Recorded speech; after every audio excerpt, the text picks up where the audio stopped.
This is the new Audi A4. Now, saying new, it's not strictly all new. It's more as though Audi has been reading a self-help book and they've taken a good, long, hard look at the A4 and figured out how they can improve various bits of it to make it more appealing to people.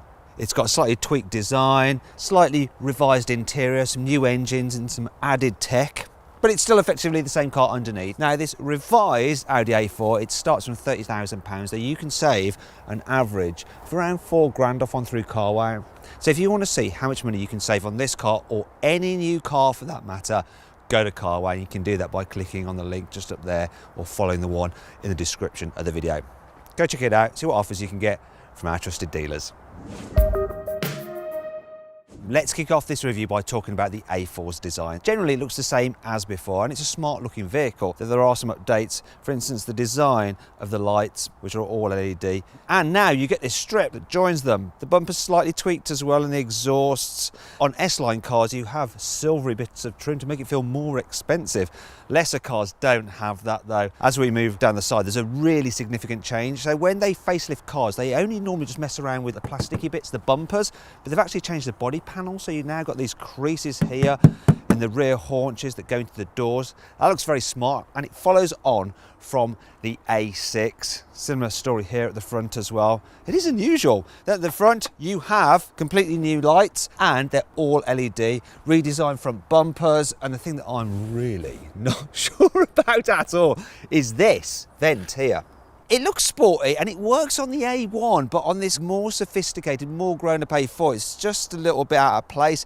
It's like a 50-year-old wearing Converse trainers. I like the colour though. Colour's awesome because it's CarWow blue, so of course I'm going to like it. Overall, a successful update apart from that bit there.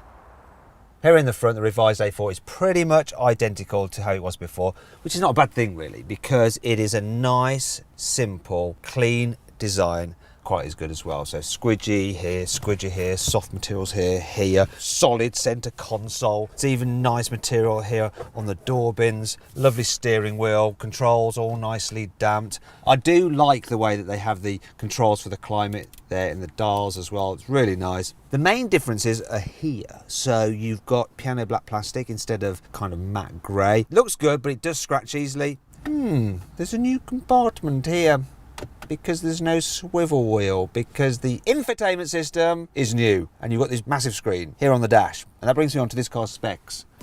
The A4 range kicks off with the Technic model, and it gets a 10-inch infotainment screen and a 12-inch digital driver's display, 3-zone climate control, normal cruise control with auto emergency braking and pedestrian detection, all-round parking sensors and a reversing camera, 4-way adjustable lumbar support and heating for the front seats, though the seats are just made out of cloth. And of course, automatic lights and wipers. Next up is a sport model, which has some sportier exterior styling, including 18 instead of the normal 17-inch alloy wheels, interior ambient lighting, and leather sport seats. Next up is the S-Line model, which gets some posh badging, some improved sporty exterior styling, and lowered stiffened sport suspension, and sport seats that are both part leather and part Alcantara. Now you can actually get a black edition car, which is essentially the S-Line, but with some more black bits of trim. A sporty steering wheel with a flat bottom. Finally, there's a range-topping Vorsprung model, which has adaptive matrix LED headlamps, which can black out part of their beam so you don't dazzle oncoming drivers. Fully adaptive cruise control, which can brake the car to shunt along in slow-moving traffic and will steer it to keep you in lane. A sunroof, adaptive suspension, electrically operated front seats, heated rear seats, and a 360-degree camera. Right, and let's continue this review by talking about this infotainment system. It's just a touchscreen. There's decent icons, large enough size so you can press them quite easy, and it makes a clicking sound when you hit them. Although unlike the infotainment system that you get on the A6 and the very latest Audis, it doesn't vibrate to let you know that you've actually hit the right button, so that is a bit harder when you're driving. The system itself is pretty high resolution to look at. It's nice. It responds reasonably quick enough. It's not as fast in terms of scaling as your mobile phone, but I can't fault that resolution. It's pretty blooming nice, and it's all pretty logical as well. You've also got some voice commands with it, but they are not the best. They're quite limited what they'll do. The good news is though, Android Auto and Apple CarPlay, I would use that satellite navigation system over Audi's. Although Audi's one is pretty good, it's just better to use Waze or Google Maps with all the live traffic information. The only problem is that you can't have the mapping from Waze or Google Maps on the digital dials, and this digital driver's display is one of the very, very best in the business. You can change the view if you wanted to make the dials smaller and switch through all the functions that you can control through the main screen just on the steering wheel, and that is what I do. I think it's brilliant. Superb system, and overall Audi's infotainment system is good, though it's not quite as good. You know it, guys, you know what I'm going to say. As everybody together, come on. BMW's iDrive, and if you click on the pop-out banner up there or follow the link below the video, you can watch my in-depth video review of the new BMW 3 Series. Now let's talk about connectivity. So you've got USB input here, your 12-volt socket there if you need to charge some other devices. There's a wireless charging pad under here and a USB-C input, which I will never use because I never have the connector under there as well. You've got some extra storage here, a little place for your keys.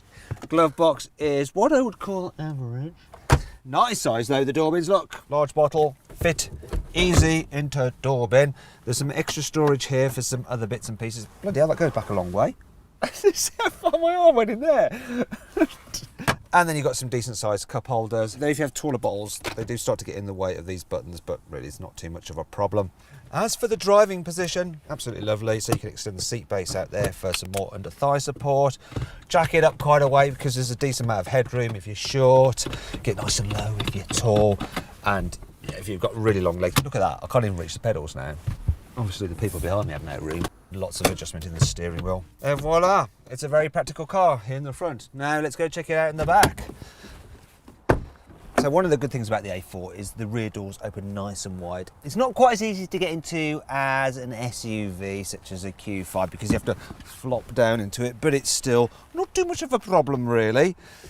As you can see, I've got plenty of space in here. Knee room's really, really good. Headroom is all right. I can just about fit a whole hand under there because it's recessed the roof is. So people over 6 foot will be more than happy back here. If you need to carry 3 people at once, the centre seat is comfy enough, but there is this hump in the floor that you have to like work your legs over like that. And then you're sitting a bit higher, so headroom isn't quite so good, but once again, I can just about get away with it. There's lots of space in the footwells for everyone's feet. The only slight problem is that the body, it's kind of wide, but it's not the widest in class. There are a few better cars for carrying 3 people across the back at once, such as a Volvo V60 or S60. And you can see my full in-depth video review of one of those cars by clicking up there or following the link below the video. I'll just move back over here because I want to show you some of the practicality aspects. Net edge, it's all right, it's not too saggy. The door bins, lo and behold, are big enough for a largish bottle. Back window's nice and big, so you get a good view out. It's just a bit of a shame they don't go all the way down for leaning out purposes, but most people don't do that, and kids are generally just on their iPads anyway. Speaking of which, back here, there is only one point to charge stuff, so you're going to need one of those little 12-volt socket adapters with 2 USB ports, so you can charge both your kids' iPads so they don't constantly rattle on when you're driving down the right way and get on the nerves. There's an armrest here with some pointless storage under there. In fact, you could probably fit a small tablet in there. And I like this. There seems to be a new design for the cup holders in here. Look at that. It just gets better and better. That's so very, very German. Possibly slightly over-engineered. And if you need to carry longer items, look. Oh, yes! You fold this down and carry things through here, such as some skis. I always say skis, probably never is skis. It's more likely to be some kind of like long lamp or a piece of timber for a bit of DIY. If you need to carry really young people, then it's dead easy to fit a child seat in here. The ISOFIX covers are removable, so you might lose them, but the actual points, the anchors, are very easy to get to, and it's simple to fit a child seat, and you can fit a rear facing seat, even the big ones, without having to move the front seat forward. And there's just about enough room to squeeze a human being in between two, so you could take someone along with 2 kids in the back if you absolutely had to for short journeys. Let's check out the boot then. So in absolute outright literage capacity, it's 480 litres, which is as big as it gets for this class of saloon car. And the best thing about the Audi is it's a nice square boot, so it's dead easy to pack full. There's a bit of a load lip, but you know, for a saloon, that is nothing. It's dead easy to get things in and out of here as well. Plus, you've got some useful things like tie-down points. There's nets either side. You've also got a 12-volt socket hidden in there so you can charge bits and pieces if you need to. And look at this, a little hook where you can hang your shopping bags off so all your produce doesn't roll around the place when you're going around a roundabout. Underneath here there's a bit more storage, kind of where you could squeeze stuff in. It all fits around the battery for the mild hybrid system. And if you need to carry even more stuff, what you can do is fold down the rear seats. Annoyingly, you can't do it from in the boot like you can in some other cars, so, oh God, I almost fell over. You have to do it from here, but the seats, as you can see, do lie reasonably flat, so yeah, not a problem to push things through. And the opening through into the cabin is quite large as well. So how much stuff can you fit in this car's boot? Well, with the back seats folded down, you can fit in 2 large boxes, 3 small boxes, 3 more small boxes, 2 large suitcases and 2 small suitcases. With the seats up, you can fit in 2 large suitcases and 2 small suitcases, plus a baby buggy or a set of golf clubs. There is one thing I forgot to point out is this, look. I like how even though you haven't got an automated tailgate, it's so nicely damped that it doesn't chin you when you open it like it does on some other cars. However, it's not all good. Here's 5 annoying things about the Audi A4. Well, it's nice to have a sunroof. Unfortunately, it doesn't particularly open very wide for what you expect on a modern car. The resolution of the parking camera just isn't up to the actual quality of that infotainment screen. What a waste, they should have updated this as well. In the past with Audi, you used to be able to fit pretty much any option to any model of car, no matter how basic it was. Not anymore though. For instance, you can't get the Matrix LED headlights on lesser models than the Vorsprung. The reason is due to the way they have to report the emissions of the car, and extra options do increase the emissions. Yeah, it's all to do with regulation and a little bit annoying for the customer. Oh look, it appears there's space for a spare wheel, but actually you can't fit one at all because of the mild hybrid technology. That means there's only tyre sealant. So yeah, if you get a puncture, you're gonna have to call the breakdown service to help you out. The infotainment screen gets covered in fingerprints, which you really notice when the screen is off. I mean, oh, look at that filth on here. Thank God that Audi has provided this branded cloth to wipe it all off with. Ugh. Mind you, I bet that added about 20 quid to the cost of the car. It's not all negative though. Here's 5 good things about this car. The new mild hybrid technology fitted to some versions of the A4 means that when you lift off the accelerator when you're driving, the engine will cut and you'll just coast, and that helps save fuel. There are 2 coat hooks in each side of the rear seats, so it means that everyone can hang their coat up, or you can hang up your 4 coats if you like to wear 4 coats. The car's navigation system is constantly working in the background, and it can tell when you're about to reach a roundabout or a junction, or if there's traffic ahead, and it'll tell you to just back off the throttle because you may as well just slow down and coast to help save fuel. All very clever. Look here, you have a little lock on the seat backs, which means you can lock them in place, and you can also lock the ski hatch as well, which means that if someone breaks into the car, they can't then get into your boot to steal all your valuables. Petrol versions of the A4 have real exhausts. Yes, there's a big surround, but the exhaust within does pass the car wow stick of truth. Now, I'm not going to mention anything about the other vents on this car, otherwise I'll have to include this in the bad section. I'm running out of goods, all right? Okay then, it's time to talk engines. Stay with me, I'll keep it brief. So the mainstay of the range are 2-litre turbo petrols and 2-litre turbo diesels with different states of performance. If you click on the pop-out button just up there in the top right hand corner of the screen, you can go to CarWow for the exact details on our specs pages. But the one you really want is the one in this car. So it's the TFSI 40. So it's got 190 horsepower, so decent performance, gives all right economy, and it's quite a decent price as well. It's also got the S-Tronic gearbox. You can have a manual, I wouldn't, I'd have the S-Tronic automatic gearbox. And certain models you can actually get with Quattro all-wheel drive, which isn't necessary. Anyway, so I put the details of this 40 TFSI with S-Tronic, with S-Line, into the CarWow configurator, and it should only cost just over £37,000, but I got an offer back for just under £32,000, so a saving of over 5 grand, really good. So click that link or the one below the video to try out our configurator. Now it's time to see what this A4 is like to drive. I'm going to start in town. The suspension is really good over bumps.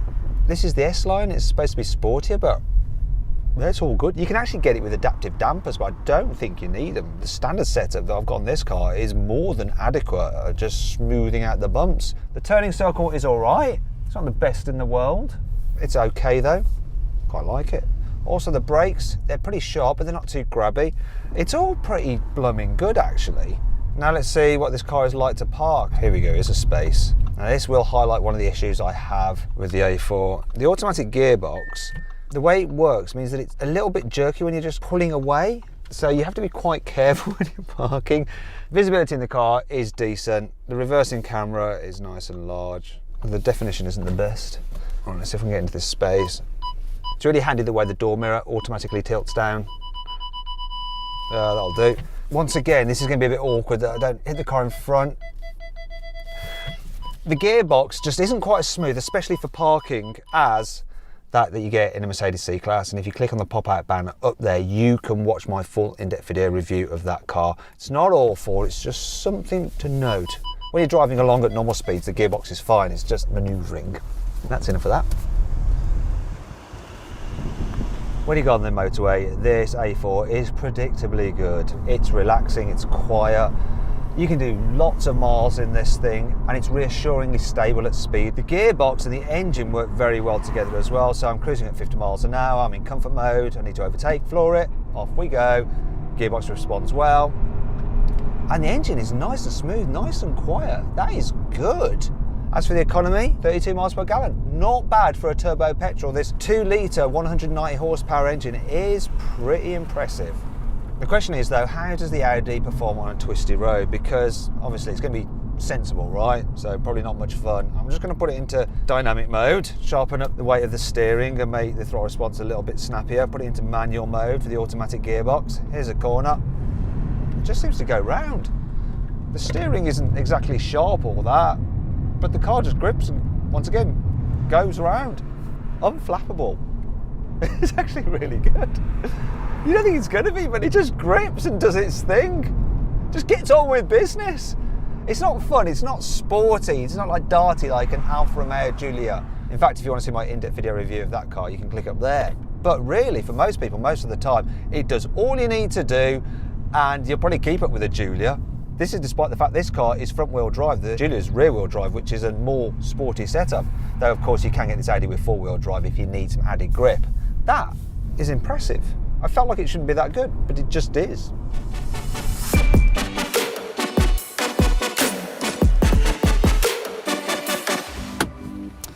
So then, what's my final verdict on the revised Audi A4? Should you avoid it? Should you consider it? Should you shortlist it? Why am I laughing at my own jokes that aren't even funny? Or should you go right ahead and buy it? Well, I reckon you should shortlist the A4. It's a really lovely family car, feels super posh, the updates are good, but it's no longer the very best in class. Finally, there's the range topping, sounded wrong, topping. Finally, there's the range topping Vorsprung model, which has LED matrix. Finally, there's the range topping Vorsprung model. I'm in a muddle. Finally, there's the range topping matrix. Oh, what was that?